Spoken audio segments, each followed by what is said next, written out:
আল্লাহ রব্বুল আলামিন সর্বশ্রেষ্ঠ কিতাবের পরিচয় দিয়েছেন। নাজ্জালা আলাইকাল কিতাবা বিল হাক্কি মুসাদ্দিকাল লিমা বাইনা ইয়াদাইহি ওয়া আনজালাত তাওরাতা ওয়াল ইনজিল। জোরে বলেন সুবহানাল্লাহ। আল্লাহ সৃষ্টি জগতের স্রষ্টা, নাজিল করেছেন যার প্রতি, তিনি হচ্ছেন সৃষ্টি জগতের মাঝে আল্লাহ তাআলার সর্বশ্রেষ্ঠ মর্যাদাবান সৃষ্টি। জোরে বলেন সুবহানাল্লাহ। নাজিল করেছেন ও সর্বশ্রেষ্ঠ কিতাব। সুবহানাল্লাহ পড়বেন না? আল্লাহ তাআলা বলছেন কি, নাজ্জালা আলাইকাল কিতাব, আমি আপনার প্রতি নাজিল করেছি এই কিতাব। কে নাজিল করছেন? আল্লাহ তাআলা নাজিল করছেন। বিল হাক্কি, সত্য সহকারে, বিল হাক্কি, সত্য সহকারে, মুসাদ্দিকাল লিমা বাইনা ইয়াদাইহি, যা পূর্ববর্তী সকল কিতাবের সত্যায়নকারী রূপে। সুবহানাল্লাহ পড়বেন না? তার মানে কোরআন সর্বশ্রেষ্ঠ কিতাব। এই কিতাব যখন নাজিল হয়ে গেছে, পূর্ববর্তী সব কিতাবগুলো রহিত হয়ে গেছে। ও কিতাবের আইন এখন আর চলবে না, কারণ পূর্ববর্তী কিতাবের সত্যায়নকারী রূপে আল্লাহ তাআলা তো মূল কিতাব দিয়েই দিয়েছেন। সুতরাং আর অন্য কিতাবের প্রয়োজন নাই। তবে তার প্রতি আমাদের ঈমান থাকতে হবে, পূর্বের নাজিলকৃত কিতাবের প্রতি আমাদের ঈমান থাকতে হবে, আর এই কিতাবের প্রতি ঈমান এনে এর আমলগুলো আমাদের করতে হবে। ঠিক কিনা বলেন ভাইয়েরা আমার? যার প্রতি কিতাব নাজিল করেছেন আর যার মাধ্যমে আমরা উপকৃত হয়েছি, যেই কিতাব পেয়ে যিনি এত বড় একটা দয়া আমাদের প্রতি করেছেন, বলেন তার প্রশংসা করার দরকার আছে কি নাই?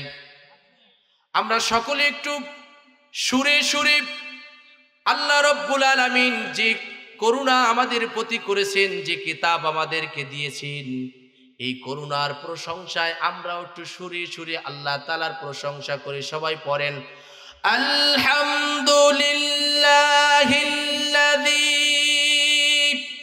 আনজালা আলা আবদিহিল কিতাবা ওয়া লাম ইয়াজআল লাহু ইওয়াজা। জোরে বলেন সুবহানাল্লাহ। সমস্ত প্রশংসা সেই রবের জন্য, সমস্ত প্রশংসা সেই রবের জন্য, আনজালা আলা আবদিহিল কিতাব, যিনি তার বান্দার প্রতি এই কিতাব নাজিল করেছেন। তার মানে কার প্রতি নাজিল করেছেন? মুহাম্মদ সাল্লাল্লাহু আলাইহি ওয়াসাল্লামের প্রতি নাজিল করেছেন আমাদের কল্যাণের জন্য। আনজালা আলা আবদিহিল কিতাবা ওয়া লাম ইয়াজআল লাহু ইওয়াজা, যার মধ্যে আল্লাহ তাআলা কোনো বক্রতা রাখে নাই। জোরে বলেন সুবহানাল্লাহ। আল্লাহ তাআলা বলছেন, তাবারাকাল্লাযী নাজ্জালাল ফুরকানা আলা আবদিহি লিয়াকুনা লিল আলামিনা নাযীরা। জোরে বলেন সুবহানাল্লাহ। বরকতময় সত্তা তিনি, তাবারাকাল্লাযী নাজ্জালাল ফুরকানা, যিনি তার বান্দার প্রতি ফুরকান নাজিল করেছেন। কি নাজিল করেছেন? ফুরকান, আল ফারকু বাইনাল হাক্কি ওয়াল বাতিল, যেই ফুরকান হক ও বাতিলের পার্থক্য নির্ণয় করে। সুবহানাল্লাহ পড়বেন না? তাহলে বরকতময় সত্তা তিনি, যিনি তার বান্দার প্রতি এই ফুরকান নাজিল করছেন। কিসের জন্য? লিয়াকুনা লিল আলামিনা নাযীরা, যাতে করে আপনি এই কোরআনের মাধ্যমে গোটা বিশ্ববাসীকে সতর্ক করতে পারেন। কি করতে পারে? সতর্ক করতে পারে। কারণ কোরআন যেই যুগে নাজিল হয়েছে, সৃষ্টি জগতের মধ্যে ওই যুগটা হচ্ছে সর্বনিকৃষ্ট যুগ। কোন যুগ? সর্বনিকৃষ্ট যুগ। এই সর্বনিকৃষ্ট যুগে যখন যেই যুগটা জাহালাতে ভরপুর, অন্ধকারাচ্ছন্নের মধ্যে নিমজ্জিত, খুন খারাপি, অন্যায়, জুলুম, অত্যাচার, পাপাচার, জিনা, ব্যভিচার, অশ্লীলতা, অপকর্ম, সমাজের মধ্যে যত প্রকার মানুষের দ্বারা গুনাহ হওয়া সম্ভব, অন্যায় হওয়া সম্ভব, এই সর্বপ্রকার অন্যায় যেই যুগে প্রতিষ্ঠিত ছিল। এমন একটা যুগে আল্লাহ তাআলা এই কোরআন নাজিল করেছেন মুহাম্মাদুর রাসূলুল্লাহ সাল্লাল্লাহু আলাইহি ওয়াসাল্লামের প্রতি, এবং তাকে দায়িত্ব দিয়েছেন এই কোরআন দ্বারা আপনি মানুষকে এই অন্যায় সম্পর্কে সতর্ক, কথা কয় না, সতর্ক করবেন। কারণ আল্লাহ তাআলা তো তাকে সতর্ককারী হিসেবে প্রেরণ করেছেন। আল্লাহ রাব্বুল আলামিন বলছেন,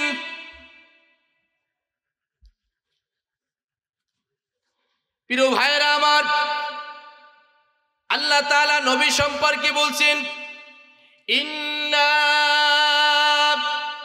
আরসালনাকা শাহিদাও ওয়া মুবাশশিরাও ওয়া নাযীরা। জোরে বলেন সুবহানাল্লাহ। ইন্না, নিশ্চয় আমি, আরসালনাকা, আপনাকে প্রেরণ করেছি, শাহিদাও ও মুবাশশিরাও ও নাযীরা। শাহিদাও, সাক্ষ্যদাতা। শাহিদা কি দাতা? সাক্ষ্যদাতা। শাহিদাও ওয়া মুবাশশিরাও, এবং সুসংবাদদাতা। তাহলে সাক্ষ্যদাতা, সুসংবাদদাতা, ও নাযীরা, এবং সতর্ককারী। সুবহানাল্লাহ পড়বেন না? রাসূলকে আল্লাহ তাআলা কি দিয়েছেন? সাক্ষ্য দিবেন। আল্লাহর হাবিব সাল্লাল্লাহু আলাইহি ওয়াসাল্লাম সহ পৃথিবীর মধ্যে যত নবীরা এসেছিলেন এবং যাদের আগমন হয়েছে, সমস্ত নবীরা তাদের কবরের মধ্যে জীবিত। সমস্ত নবীরা তাদের কবরের মধ্যে জীবিত। তাদের কাছে রহমত পৌঁছে আল্লাহর পক্ষ থেকে। মুহাম্মদ সাল্লাল্লাহু আলাইহি ওয়াসাল্লামকে আল্লাহ তাআলা পৃথিবীর সবকিছু দেখার সুযোগ দিয়েছেন। কিয়ামতের ময়দানে তিনি সবকিছু দেখে দেখে যারা আল্লাহর রাসূলের আনুগত্য, আল্লাহ তাআলার দাসত্ব স্বীকার করবে, তাদেরকে দেখে দেখে আল্লাহ তাআলার হাবিব সুপারিশ করে আল্লাহর জান্নাতের ফয়সালা করে দিবেন। বলেন সুবহানাল্লাহ। ওই সুপারিশ আমরা পেতে চাই। তার মানে এই যুগের মানুষ যারা রাসূলের আনুগত্য করে এবং আল্লাহর দাসত্ব স্বীকার করে, যারা আনুগত্য করে না, দাসত্ব স্বীকার করে না, তাদেরকেও তিনি দেখতে আছেন। ঠিক কিনা বলেন? তাহলে আমাদের তার আনুগত্য করার দরকার আছে কি নেই? আছে? জোরে বলেন, আছে। এই কোরআনের আলোকে আমরা তার আনুগত্য করব, পারবো ইনশাআল্লাহ? ভাইরা আমার, আল্লাহর হাবিবের আনুগত্য করতে হবে।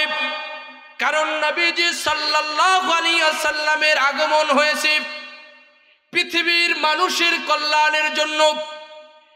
নবী করিম সাল্লাল্লাহু আলাইহি ওয়াসাল্লাম যেই যুগে পৃথিবীতে আগমন করেছেন, ভাইরা আমার, ঈসা আলাইহিস সালাতু ওয়াস সালামের আসমানে উঠিয়ে নিয়ে যাওয়ার পর থেকে মুহাম্মদ সাল্লাল্লাহু আলাইহি ওয়াসাল্লামের আগমনের আগ পর্যন্ত নবীবিহীন সমাজ, অভিভাবকবিহীন সমাজ যখন চলতেছিল, মানুষগুলো বিভিন্ন ধরনের খুন খারাপি, অন্যায় কাজের মধ্যে নিমজ্জিত ছিল, একে অপরের প্রতি জুলুম করত, অত্যাচার করত, পাপাচার কাজের মধ্যে নিমজ্জিত ছিল। এমন যুগে আল্লাহ তাআলা তার হাবিবকে পাঠিয়েছেন জাতির কল্যাণের জন্য, আলোর মশাল জ্বালানোর জন্য। আল্লাহ তাআলা তাকে কিতাব দিয়ে, রব্বে কারীম তাকে কিতাব দিয়ে দায়িত্ব দিয়েছেন, এই অন্ধকারাচ্ছন্নে নিমজ্জিত মানুষগুলোকে আমি আল্লাহর নূরের দিকে, আলোর দিকে, হেদায়েতের দিকে আপনি টেনে আনবেন। জোরে বলেন সুবহানাল্লাহ। আল্লাহ রাব্বুল আলামিন সেই দায়িত্ব সম্পর্কে বলছেন। ভাইরা আমার, আল্লাহ তাআলা নবীকে যে দায়িত্ব দিয়েছেন, সর্বপ্রথম দায়িত্ব হচ্ছে হুয়াল্লাযী আরসালা রাসূলাহু বিল হুদা ওয়া দীনিল হাক্কি লিইয়ুযহিরাহু আলাদ দীনি কুল্লিহি ওয়ালাউ কারিহাল মুশরিকুন। আল্লাহ তাআলা বলছেন হুয়াল্লাযী আরসালা, রাসূলাহু বিল হুদা ওয়া দীনিল হক, তিনি তার নবীকে প্রেরণ করেছেন, তিনি তার হাবিবকে প্রেরণ করেছেন হুদা অর্থাৎ হেদায়েতের বাণী কোরআনুল কারীম দিয়ে এবং সত্য দিন ওয়া দীনিল হক, সত্য দিন দিয়ে প্রেরণ করেছেন। মুফাসসিরিন ইকরাম বলেছেন এই আয়াতের মধ্যে হুয়াল্লাযী আরসালা রাসূলাহু বিল হুদা, এই হুদা মানে এই গ্রন্থ কোরআনুল কারীম, এবং দ্বীনের হক মানে ইন্নাদ দীনা ইনদাল্লাহিল ইসলাম, আল্লাহর কাছে সবচেয়ে মনোনীত ধর্ম সংবিধান যেটা পছন্দনীয় সেই দিন আল্লাহ তাআলা তার হাবিবকে দিয়ে প্রেরণ করেছেন। দায়িত্ব কি? দায়িত্ব সে লিউযহিরাহু আলাদ-দীনি কুল্লি, গোটা পৃথিবীর মধ্যে যত মতবাদ আছে, যত জাতি ধর্ম আছে, সব বাতিল ধর্মের মধ্যে সকল বাতিল ধর্মকে উপেক্ষা করে এই ইন্নাদ দীনা ইনদাল্লাহিল ইসলাম, দ্বীনে হক ইসলামকে আপনি প্রতিষ্ঠিত করবেন। জোরে বলেন সুবহানাল্লাহ। এই কাজ আমাদের করার দরকার আছে কি নাই বলেন? আছে। তার মানে আল্লাহর হাবিবের কাজ হচ্ছে, ভাইরা আমার, এই কোরআনুল কারীমের মাধ্যমে মানুষদেরকে হেদায়েতের দাওয়াত দেওয়া এবং আল্লাহর মনোনীত দ্বীনকে প্রতিষ্ঠিত করা। আল্লাহর হাবিবের এই দায়িত্ব পালন করতে গিয়ে আল্লাহ তাআলার এই বাণীকে মানুষের কাছে কাছে পৌঁছে দিয়েছেন। দায়িত্ব হচ্ছে এই যে আল্লাহ তাআলা বলছেন কিতাবুন আনজালনাহু ইলাইকা লিতুখরিজান নাসা মিনাজ-যুলুমাতি ইলান নূর। কিতাবুন আনজালনাহু ইলাইকা, আমি আপনার প্রতি কি নাজিল করছি? কিতাব। কি নাজিল করছি? কিসের জন্য? লিতুখরিজান নাস, কাদের জন্য? লিতুখরিজান নাস, আপনি মানবদেরকে যেন বের করে আনতে পারেন মিনাজ-যুলুমাতি ইলান নূর, অন্ধকার থেকে আলোর দিকে। তার মানে ওই যে আমরা সূরাতুল ফাতিহা নামাজে দাঁড়িয়ে ইহদিনাস সিরাতাল মুস্তাকিম, আল্লাহর কাছে প্রার্থনা করে বসেছি আমাদেরকে সিরাতাল মুস্তাকিমের পথ দেখাও। তা সিরাতাল মুস্তাকিমের পথ দেখাও, এই সিরাতাল মুস্তাকিমের পথ দেখাও, এই প্রার্থনা আল্লাহর কাছে আমরা করেছি। আল্লাহ পথ দেখানোর জন্য দিয়েছেন কোরআন। সুবহানাল্লাহ পড়েন। এবং এই কোরআন মানুষকে বুঝানোর জন্য দিয়েছেন রাসূল। কি দিয়েছেন? রাসূল। রাসূলের দায়িত্ব কি? রাসূলের দায়িত্ব হচ্ছে লিতুখরিজান নাস, মানব জাতিকে বের করা মিনাজ-যুলুমাতি ইলান নূর, অন্ধকার থেকে আলোর দিকে, অন্ধকার থেকে আলোর দিকে, জাহালাত থেকে হেদায়েতের পথে, খারাপ কাজ থেকে ভালোর দিকে আপনি তাদেরকে নিয়ে আসবেন। জোরে বলেন সুবহানাল্লাহ। মুহাম্মদুর রাসূলুল্লাহ সাল্লাল্লাহু আলাইহি ওয়াসাল্লাম এই দায়িত্ব পাওয়ার সঙ্গে সঙ্গে তিনি তার দাওয়াতি কাজ শুরু করে দিলেন। কি? গোপনে গোপনে মক্কার মধ্যে 3 বছর তিনি দাওয়াত দিলেন, মানুষের কাছে দাওয়াত দিলেন গোপনে গোপনে। তার শুভাকাঙ্ক্ষী আত্মীয় স্বজন পরিচিত মানুষ যারা আছে এদের কাছে কাছে কোরআনের দাওয়াত দিলেন। দায়িত্ব দিয়েছেন আল্লাহ।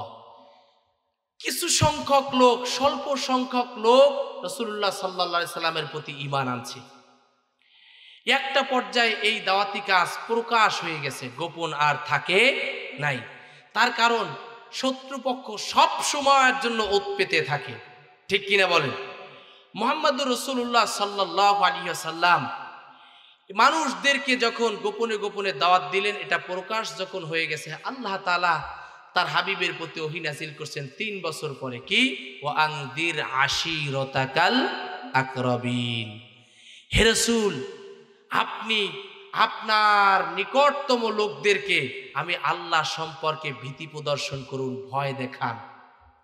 তার মানে আমি আল্লাহ তাআলার আযাব যে কঠিন আমি আল্লাহ তাআলার আনুগত্য, আমি আল্লাহ তাআলার দাসত্ব স্বীকার না করলে, আমার প্রতি ঈমান না আনলে, দেবদেবী মূর্তির পূজা অর্চনা করলে দৃষ্টান্তমূলক শাস্তি হবে, এই সম্পর্কে আপনি আপনার সমগোত্রীয় লোক ও আরববাসীকে জানিয়ে দিন। নবীজি সাল্লাল্লাহু আলাইহি ওয়াসাল্লামের সম্পর্কে যখন এই বিধান আসছে, আল্লাহর হাবিব সাল্লাল্লাহু আলাইহি সাল্লাম তিনি তার সমগোত্রীয় লোকদেরকে ডাকলেন, তার চাচা খুড়া আত্মীয় স্বজন শুভাকাঙ্ক্ষী যারা আছেন, মক্কার মধ্যে নামি দামি যে মানুষগুলো আছেন সকলের কাছে সংবাদ পৌঁছে দিলেন। কি? সাফা পাহাড়ের নিকটে মুহাম্মদ সাল্লাল্লাহু আলাইহি সাল্লাম সকলকে দাওয়াত দিয়েছেন, সংবর্ধনা জানিয়েছেন। কি যেন বলবে, কি যেন বলবে। আল্লাহর হাবিব দাওয়াত দিয়েছেন, যারা তার দাওয়াতে অংশগ্রহণ করার চেষ্টা করেছেন, সমর্থ ছিল, তারা উপস্থিত হয়েছে। যারা উপস্থিত থাকতে পারে নাই তাদের পক্ষ থেকে প্রতিনিধি পাঠাইছে। তার মানে বিভিন্ন শ্রেণীর মানুষগুলো একত্রিত হয়েছে সাফা পাহাড়ের পাদদেশের নিচে। মুহাম্মাদুর রাসূলুল্লাহ সাল্লাল্লাহু আলাইহি ওয়াসাল্লাম তার সমগোত্র লোকদেরকে দেখে পাহাড়ের উপরে দাঁড়িয়ে বললেন, ও আমার সমগোত্রীয় লোকেরা, চাচা খুড়া আত্মীয় স্বজন, আমি যদি তোমাদেরকে এমন একটা কথা বলি, কি সেই কথা? আমার এই পাহাড়ের অপর পাশে একদল শত্রু বাহিনী অপেক্ষা করছে, যারা আপনাদেরকে পাওয়া মাত্র আক্রমণ করবে, আপনাদেরকে হত্যা করবে। আপনারা কি আমার এই কথা বিশ্বাস করবেন? মুহাম্মাদুর রাসূলুল্লাহ সাল্লাল্লাহু আলাইহি ওয়াসাল্লামের এই কথা বলার সঙ্গে সঙ্গে মক্কার পৌত্তলিক লোকেরা বলে উঠল, মুহাম্মদ আপনি যে কথা বলেছেন অবশ্যই বিশ্বাস করব। কেন না বিশ্বাস করব? কারণ দীর্ঘ 40 বছর পর্যন্ত আপনি আমাদের মাঝে কোনো মিথ্যা কথা বলেন নাই। জোরে বলেন সুবহানাল্লাহ। এই নবীকে আল্লাহ তাআলা দিয়েছেন উত্তম চরিত্র, ওয়া ইন্নাকা লাআলা খুলুকিন আযীম। খুলুকে আযীম, সর্ব উত্তম চরিত্র আল্লাহ তাআলা নবী পাকের মধ্যে দিয়ে তাকে জমিনের মধ্যে প্রেরণ করেছেন। জোরে বলেন সুবহানাল্লাহ। প্রিয় ভাইয়েরা আমার, পৌত্তলিকরা বললেন, অবশ্যই আপনার কথা বিশ্বাস করব। কেন বিশ্বাস করব না? কারণ আপনি তো কখনো মিথ্যা কথা বলেন নাই। মুহাম্মাদুর রাসূলুল্লাহ, আল্লাহ তাআলা নির্দেশ দিয়েছেন এই কোরআনুল কারীমের দাওয়াত মানুষদেরকে দিতে হবে। আল্লাহর হাবিব এই নির্দেশ পালন করতে গিয়ে তিনি সর্বপ্রথম রিসালাতের ঘোষণা দিয়েছেন। তাওহীদ, রিসালাত, আখিরাত, এই তিনটা বিষয়ের উপরে দাওয়াত দিয়েছেন। প্রিয় ভাইরা আমার, তিনি সর্বপ্রথম ঘোষণা দিলেন, আমি আল্লাহর পক্ষ থেকে আপনাদের জন্য সতর্ককারী হিসেবে প্রেরিত হয়েছি। এই কথা যখন বলেছেন ভাইরা আমার, তৎকালীন সময়ে পৌত্তলিকদের মধ্যে অন্যতম একজন নেতা নবীজি সাল্লাল্লাহু আলাইহি ওয়াসাল্লামের চাচা ছিলেন। আল্লাহর হাবিব সাল্লাল্লাহু আলাইহি ওয়াসাল্লামের নিকটেই তার বাড়ি ছিল, যার নাম ছিল আবু লাহাব। কোরআনুল কারীমের মধ্যে আল্লাহ তাআলা এই নামটা কোট করে দিয়েছেন। আবু লাহাব মুহাম্মাদুর রাসূলুল্লাহ সাল্লাল্লাহু আলাইহি ওয়াসাল্লামের কাছ থেকে এই কথা শোনা মাত্র সঙ্গে সঙ্গে তিনি ধিক্কার দিয়ে বললেন, তিনি থুতু নিক্ষেপ করে বললেন, মুহাম্মদ তোর মৃত্যু হোক, এই কথা বলার জন্য আমাদেরকে এইখানে ডেকেছো? ভাইরা আমার, এই কথা আসমানের মালিক, গোটা সৃষ্টি জগতের প্রতিপালক আল্লাহ তাআলা বরদাস্ত করতে পারে নাই। আল্লাহ রব্বুল আলামিন মুহাম্মদ সাল্লাল্লাহু আলাইহি ওয়াসাল্লামকে আবু লাহাব কটূক্তি করার কারণে, অপমান করার কারণে জিবরিলের ধারা ওহী নাজিল করলেন। আল্লাহ তাআলা কোরআনুল কারীমের মধ্যে জানিয়েছেন, সূরাতুল লাহাব নাজিল হয়ে গেছে। এই আবু লাহাবের নামে এই সূরাটা নামকরণ করা হয়েছে। আল্লাহ তাআলা জানিয়েছেন, তাব্বাত ইয়াদা আবি লাহাবিন ওয়া তাব্বা। তাব্বাত ইয়াদা আবি লাহাবিন ওয়া তাব্বা, তার মানে আবু লাহাবের 2 হাত ধ্বংস হয়ে যাক, তার স্ত্রী ধ্বংস হোক, তার সম্পদ ধ্বংস হয়ে যাক, তার মানে আবু লাহাবের প্রতি গজব আল্লাহর পক্ষ থেকে নাজিল করেছেন নবীজি সাল্লাল্লাহু আলাইহি ওয়াসাল্লামকে অপমান করার কারণে।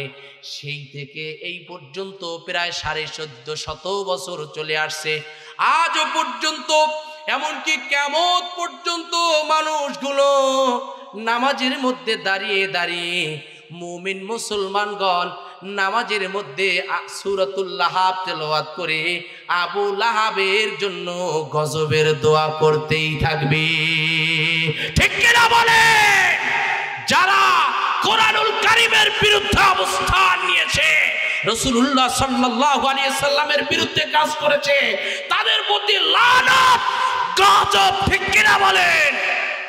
এদের প্রতি গজব আল্লাহর পক্ষ থেকে, লানাতুল্লাহ, আল্লাহর পক্ষ থেকে লানত, ফেরেশতাদের পক্ষ থেকে লানত, গোটা মুমিন মুসলমানদের পক্ষ থেকে লানত।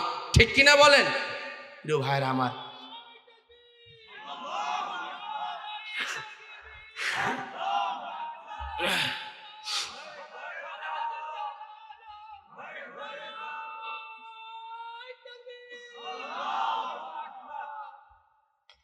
মুহাম্মদুর রাসূলুল্লাহ সাল্লাল্লাহু আলাইহি ওয়াসাল্লাম, তার উপরে ঈমান আনা ফরজ।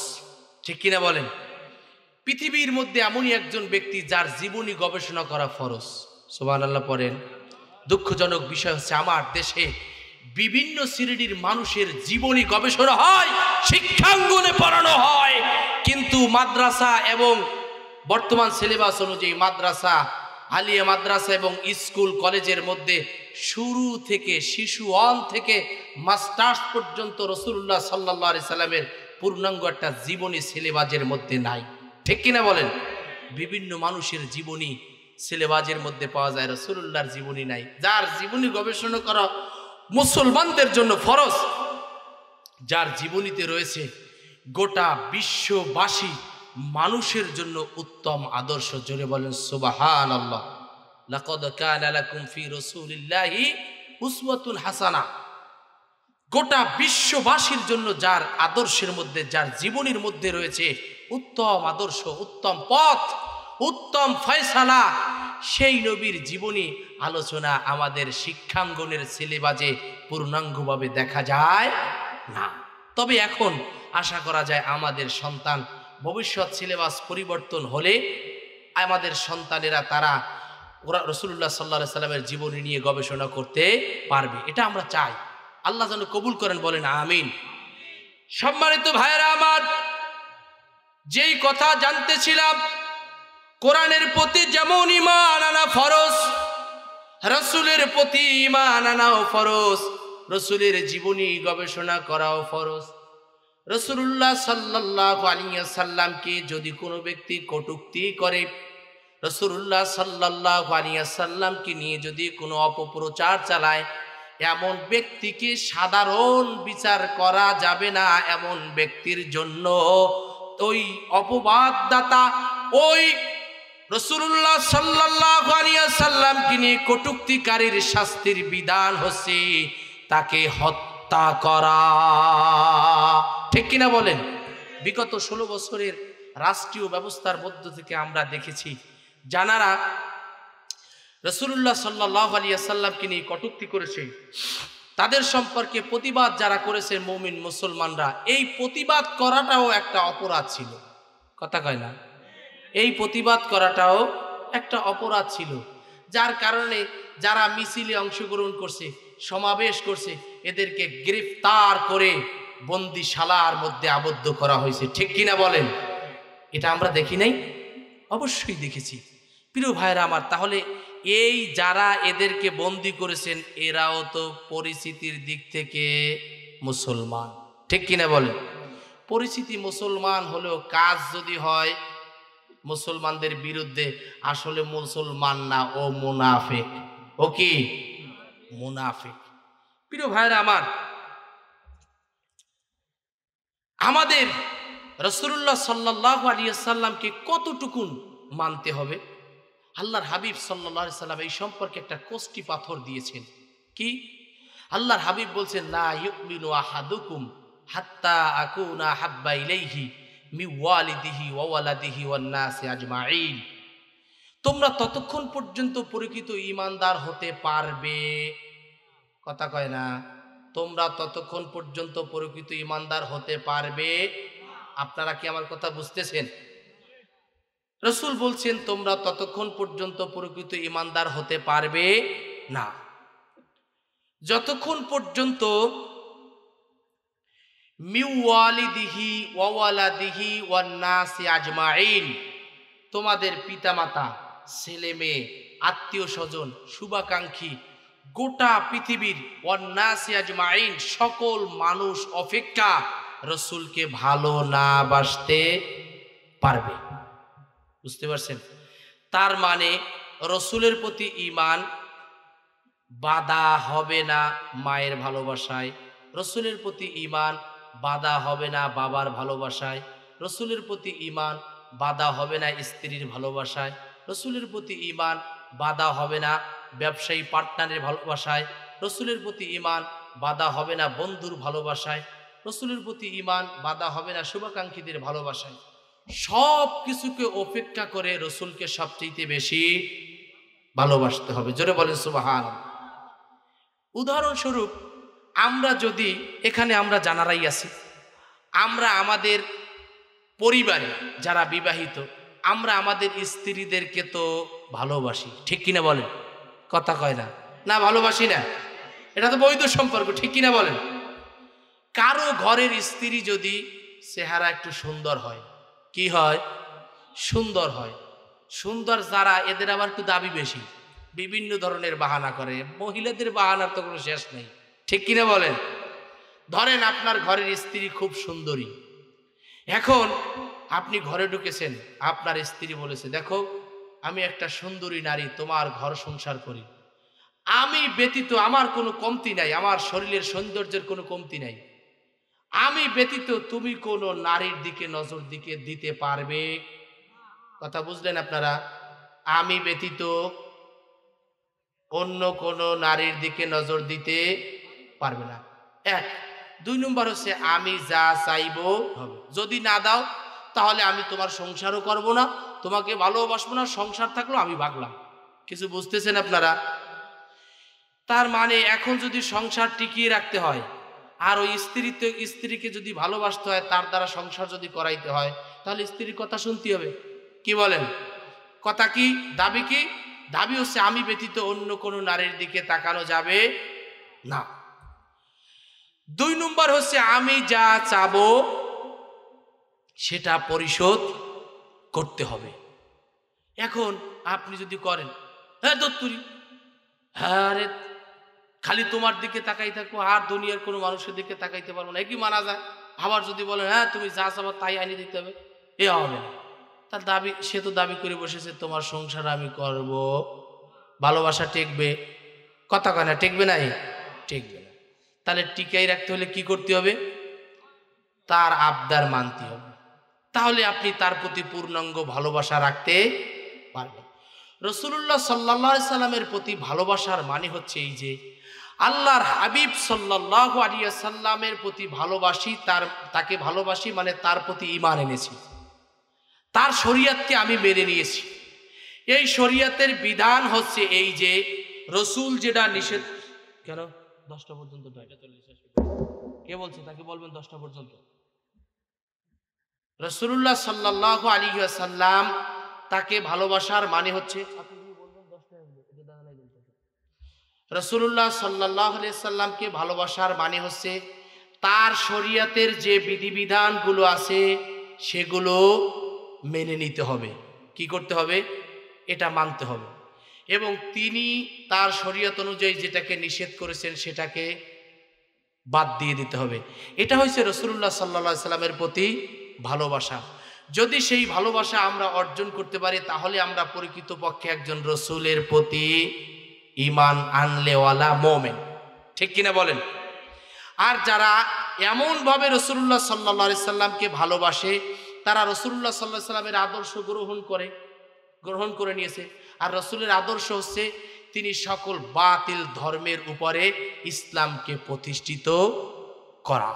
এজন্য আমাদের সকলের দায়িত্ব হচ্ছে এই যে সকল মতবাদের উপরে সকল মতবাদের উপরে আল্লাহ তাআলার একাত্মবাদকে প্রতিষ্ঠিত করা, ঠিক কিনা বলেন? এই কাজ হচ্ছে আমাদের, এটাই আমাদের করতে হবে, ঠিক কিনা বলেন? আল্লাহ তাআলা সেই কাজ করার তৌফিক দান করেন, বলেন আমিন। সম্মানিত ভাইয়েরা আমার,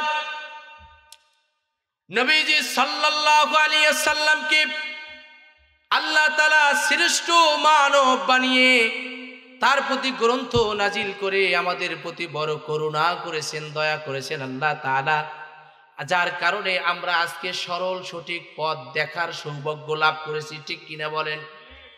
ভাইরা আমার, ওই নবী করিম সাল্লাল্লাহু আলাইহি ওয়াসাল্লাম তিনি বর্ণনা করেছেন, আমি যেই মত ও পথের উপরে প্রতিষ্ঠিত হয়েছি, প্রতিষ্ঠিত আছি, তোমরা সেই মত ও পথের উপরে প্রতিষ্ঠিত থাকবে।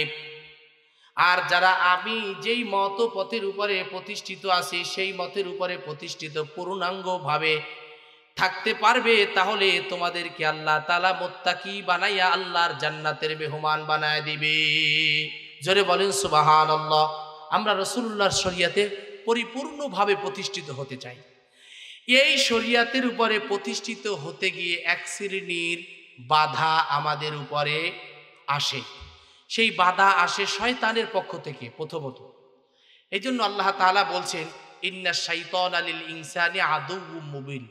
ইনসান জাতি, মানব জাতির জন্য শয়তান হচ্ছে প্রকাশ্য দুশমন। কারণ এই আদমকে আল্লাহ তাআলা জান্নাতের মধ্যে সৃষ্টি করে যখন রেখে দিয়েছেন, তখন ফেরেশতারা গেছে দেখতে। ফেরেশতারা দেখতে যাওয়ার পরে ফেরেশতারা দেখলেন আল্লাহ তাআলা মাটির তৈরি একটা মূর্তি তৈরি করে রেখেছেন বিভিন্ন পদার্থ দিয়ে। ফেরেশতারা দেখে ফিরে আসতেছিলেন, ওদিকে ফেরেশতাদের সর্দার ইবলিস তিনি মুখ থেকে ঢুকছেন, পিছনের দরজা থেকে বের হয়েছেন, বের হয়ে অন্য ফেরেশতাদেরকে বলতেছেন, তোমরা কি দেখেছো, আল্লাহ কি বানিয়ে রেখেছেন? তিনি ফেরেশতারা বলছেন, আল্লাহ তাআলা মাটির তৈরি মূর্তি বানিয়ে রেখেছেন, আমরা দেখেছি। ইবলিস বলল, না, আমি তার চাইতে আরো অনেক কিছু দেখেছি। আমি তার মুখ থেকে ঢুকে পিছনের দরজা থেকে বের হয়েছি। শরীরের এমন কোনো জায়গা নাই যেই জায়গায় আমি দেখি নাই, অর্থাৎ সব জায়গায় ঢুকে আমি পরিচালনা করেছি, পর্যালোচনা করেছি। তবে বাম দুধের নিচে একটা গোস্তের টুকরা দেখেছি, যেই জায়গার কোনো দরজা নাই, ঢুকতে পারি নাই। ওই জায়গাটাকে বলা হয় কল্ব। কি বলা হয়? তিনি বললেন, আদম সন্তান যদি আমার অসহসা থেকে রক্ষা করতে চায়, নিজেকে রক্ষা করতে চায় আমার অসহসা থেকে, তাহলে এই গোস্তের টুকু থেকেই রক্ষা করতে পারবে। এছাড়া আমার অসহসা থেকে শরীরের কোনো অঙ্গ প্রত্যঙ্গ রক্ষা করতে পারবে না। তার কারণ আমি শিরায়, উপশিরায়, অঙ্গে প্রত্যঙ্গে ঢুকে অসহসা দেব। কিছু বুঝলেন আপনারা? ভাইরা আমার, আল্লাহর হাবিব বলছেন, এই গোস্তের টুকুন যখন মানুষ সবেমাত্র ভূমিষ্ঠ হয়, তখন এই গোস্তের টুকুন যেটাকে বলা হয় কল্ব, এটা দবদবে কাগজের মতন সাদা থাকে। যখন বান্দা একটা একটা গুনাহ করে, কলবের উপরে একটা একটা দাগ পড়ে যায়, গুনাহের দাগ। এই গুনাহের দাগ উঠানোর একমাত্র আমল হচ্ছে কোরআনুল কারীমের তেলাওয়াত করা, কোরআনুল কারীমের বিধান অনুযায়ী নিজের জীবন গড়া। জোরে বলেন সুবহানাল্লাহ। প্রিয় ভাইরা আমার, এই কোরআনুল কারীমের আমল, কোরআনুল কারীমের আইন অনুযায়ী নিজের জীবন গড়ার মধ্য থেকে গুনাহ থেকে নিজেকে রক্ষা করা সম্ভব। আর আল্লাহর হাবিব বলছেন, আর তাকওয়া হা হুনা, তাকওয়া এখানে, 3 বার তিনি বলেছেন, ঠিক কিনা বলেন? এই তাকওয়াবান মুত্তাকি আমাদেরকে হতে হবে। মুত্তাকিদের একটা পরিচয়, হযরত ওমর ইবনুল খাত্তাব তিনি জিজ্ঞাসা করলেন উবাই বিন কাব রাদিয়াল্লাহু তাআলা আনহুকে। কার কাছে জিজ্ঞেস করছেন?